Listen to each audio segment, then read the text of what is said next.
Hi guys, welcome back to our channel. Thank you for the subscriptions and the nice comments that you guys left for us in the last videos. So as you remember, last time we said that we are going to be talking about the DJI Phantom 4 drone.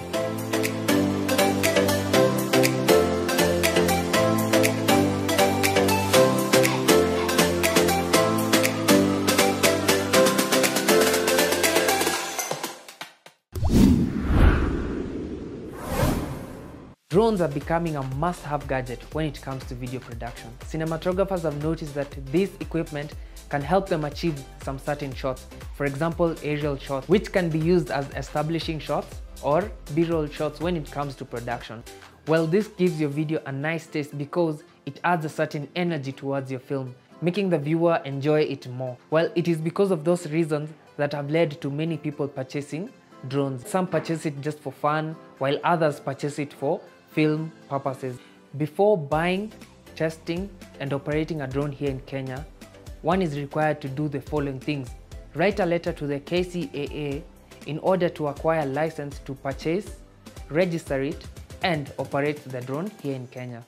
When importing the drone, you'll be required to pay a fee of $200 which is equivalent to 20,000 Kenyan shillings. When it comes to registering, one is required to pay a fee of $200 which is equivalent to about 20,000 Kenyan shillings for recreational purposes.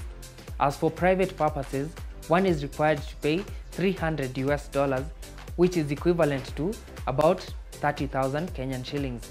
And as for commercial purposes, one will be required to pay a fee of $500 which is equivalent to about 50,000 Kenyan shillings. After registering your drone and acquire the licenses legally, depending on the purpose of your film, be it commercial, private or recreational purposes, you'll be required to pay a fee of 20,000 to 50,000. Drone users and filmmakers who intend to buy drones for their work have been arguing that these fees are becoming too much. So now it means that they have to charge the clients more because of the drone, and some clients don't really want to pay that much amount. So it's going to affect the film industry here in Kenya. That's my view. I don't know what you think about that. So the KCAA are still having talks about the fees, and some of the topics they want to discuss is how they can put together the importation and registration fee, in that one will just pay once instead of paying importation separate and registration separately. And also they want to have an annual fee where drone operators will pay annually to operate the drone instead of paying the $200 each time you want to operate the drone. So enough talks about the rules and regulations. Let's see what's inside the case. So it comes in a really nice casing which is shockproof, and from the looks of it, it looks like it's a polystyrene material. So to open it, just pull the lock out and twist it clockwise, and then so the first one we have the drone, which is this one. So this is the remote control. Here we have a really nice bag that helps us carry the propellers, as you can see. So it comes with 8 propellers, and here we have a small bag that carries the ND filters. It's a really nice bag, and yeah. So the ND filters. We also have cables for connecting the remote and the device that you're using, be it a phone or a tablet. We also have the charger. So the good thing about this charger is that you can charge the battery and the remote control at the same time, so you don't really have to waste time charging one at a time. And in this compartment we have an extra battery. And finally, just like any other electronic, you'll always find a manual. So before fixing the propellers, do check on top of them, where you have 2 of them having the silver ring on it and 2 of them have the black ring on it. So for the propellers with the black ring on top, you look for the motor with the black dots on top of it and place it on top of the motor and twist it to lock. So for the propellers with the gray ring on top, put it where the motors have gray dots on top. So by pushing it in again and twisting it to lock. So now you can place your memory card on the slot. Before turning your drone on and flying it, you have to remove the camera guard or gimbal guard. Down here we have a really nice camera and a gimbal that has 2 motors. And for the gimbal, it really helps you to get nice and stable shots. And as you can see, there's a motor also here that enables you to pan the camera up and down. So this camera has an ISO range of 100 to 3200. So this camera can record in HD, where it can record from 1280 by 720 up to 4K, meaning it can also record the 1920 by 1080 and 2K, 4K. Well, I love the camera because when you shoot at 1080, you can shoot up to 120 frames per second. Well, this is good because when you're doing post-production, you can slow the videos down and have a really smooth slow motion effect. But as for the 4K, you can only record up to 25 frames per second. So DJI did a really good job installing the sensors on the front side, where we have one on this side and one on the other side. Sense whether there's an object in front of the drone and alerts you. The drone also has 2 sensors at the bottom, which are the 2. It also has vision positioning system. Well, this one uses the camera and this one uses the sound, where it just sends some waves to detect objects. So when it comes to controlling your drone, DJI have made it much simpler because the control system is very simple. It has buttons that are easily understandable and easily reachable in terms of when you're controlling them. And so the first thing you'll do is just open up the antennas. When opening them, you put them straight like this when flying far away, because this will enable you to get a good signal for the drone. So when you put them like this, you'll be getting a dead signal and you'll maybe lose control of the drone and perhaps crash it. So when it's you're flying far away, just put them straight and fly on the opposite direction. But when you're flying it above you, you should put them like this so that you can get good signal from the drone. So all stands have antennas in them. After opening up the antenna, now you open up the device holder by just twisting it that way and opening the small device positioning tab for maybe mobile phones and others. But if you're using a tablet, just press the button and let it open up. But in our case, we are going to be using a smartphone, so we just reduce it down and open up the tab. So after opening the positioning tab, you just open it up a little bit so that you can get room to put your phone. But when you're putting your phone, ensure that your power button and maybe the volume button are not inside the holder. So after positioning it, you just press this one down and let it be a bit tight so that it can hold your phone tightly. So after placing your device on your device holder, you can now plug in the cable where you normally plug it whenever you want to transfer data or charge it, and the other end, plug it on this side, and now you have the connection.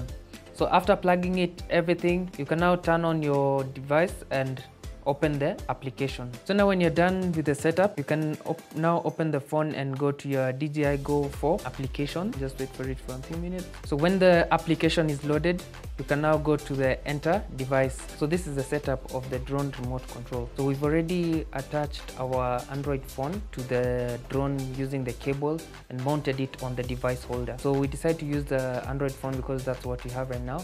But most people prefer the tabs because it's bigger and has a wider view of what you're shooting. So on the remote control, we have different buttons that have different functions.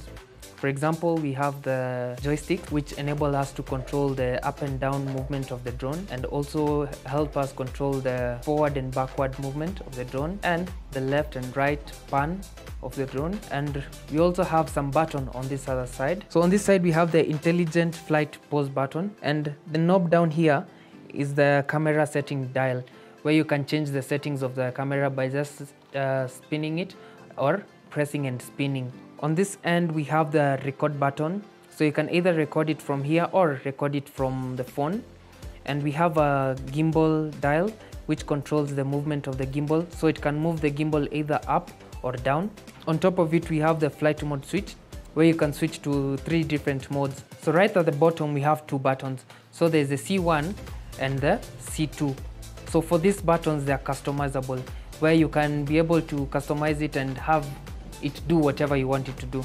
When I press the power button once, you can see there are some lights that are down here.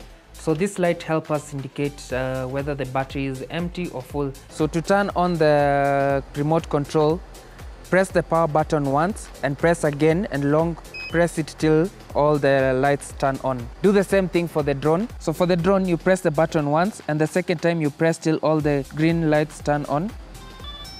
So once you're all set, just press the record button on your application and then press the takeoff button and slide it to start the engine. So flying up, you take it up slowly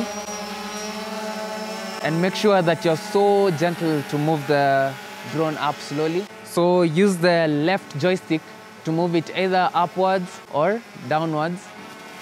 And you can also, when you turn it left, it will spin to the left side. And when you turn it to the right, it will spin to the right side. For the right joystick, you can use it to take it forward and you take it slowly. You can also use it to take it backwards. When you turn it to the right, it will pan the drone to the right. And when you pan it to the left, it will pan the drone towards the left. So you can take the gimbal, either move it downwards or upwards by just scrolling the knob here. To land it, you just take the joystick, take it slow as possible, pointing it downwards. And once it lands down, continue pressing it till the propellers stop spinning. Well, for better filming, you can use one of the 3 modes that we have, which is the active track. And for the active track, you can set it to follow your subject and the drone will just follow your subject, but you have to control the gimbal by yourself so that you can frame your subject well. There's also the tripod mode, which will enable you to get nice and smooth shots when you're doing your filming. And there's the gesture mode. As the name suggests, the camera will just follow the subject depending on the settings that you put for the gestures. For example, when your subject is running, the camera will just track the subject. Apart from the 3 modes where you can get it on your application, you can also use the smart mode switch, which is in your remote control. And for this switch, it has 3 modes where it has the positioning, the spot, and the altitude. For the positioning mode, it's good because it's easy to use, especially for beginners. And for the spot mode, it's a bit tricky until you get used to it, because when you're flying it and try to move it up, down, left, right, forward, back, the speed that will be there, it will be high compared to the positioning mode.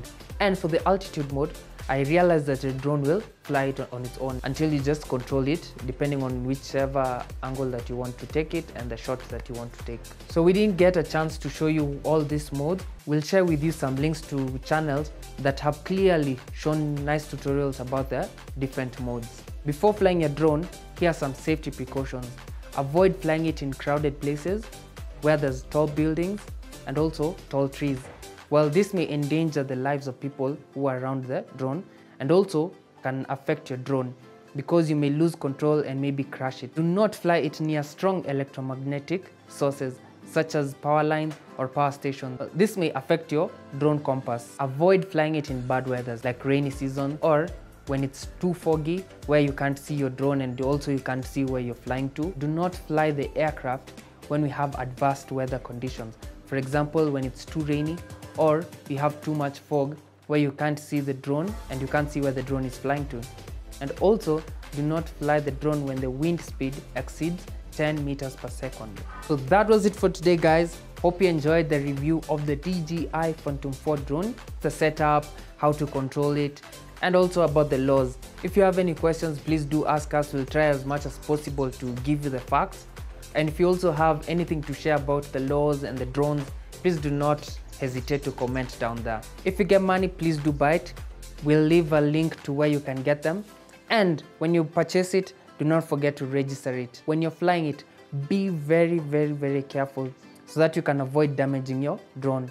I've been your host, Titus. Till next time, adios.